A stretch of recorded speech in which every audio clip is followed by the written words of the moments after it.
Kementerian Agama Kabupaten Pesisir Selatan Haji Yofrizal SHG MHI menghadiri acara wisuda tahfiz Al-Quran di Madrasah Aliyah Negeri Mandua Pesisir Selatan. Kegiatan dilaksanakan di Aula Mandua Pesisir Selatan pada hari Rabu 16 April 2025.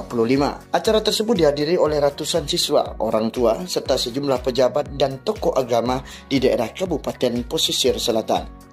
Dalam sambutannya, Kepala Kantor Kemenak Pesisir Selatan mengapresiasi para siswa yang telah berhasil menyelesaikan program tahfiz dengan baik dan berhasil menghafal Al-Quran dengan jumlah juz yang berbeda-beda. Haji Yofrizal berharap para wisudawan terus mengamalkan dan menjaga hafalan Al-Quran yang telah didapatkan oleh mereka. Haji Yofrizal SHG MHI selaku Kepala Kantor Kementerian Agama Kabupaten Pesisir Selatan menyampaikan pentingnya pengembangan kualitas kehidupan masyarakat untuk mewujudkan visi besar Pesisir Selatan yang cerdas dan berakhlak. Dalam mewujudkan visi besar ini, kata beliau, kita perlu meningkatkan kualitas kehidupan masyarakat kita, termasuk kualitas dalam pendidikan dan pemahaman agama. Sebagai bentuk penghargaan, sebanyak 200 orang siswa yang telah menghafal berbagai juz Al-Quran, mulai dari kelas 10 sampai kelas 12, diberikan beragam penghargaan dan prestasi tersebut langsung diberikan oleh Kepala Kantor Kementerian Agama Kabupaten Pesisir Selatan Haji Yofrizal SHG MHI.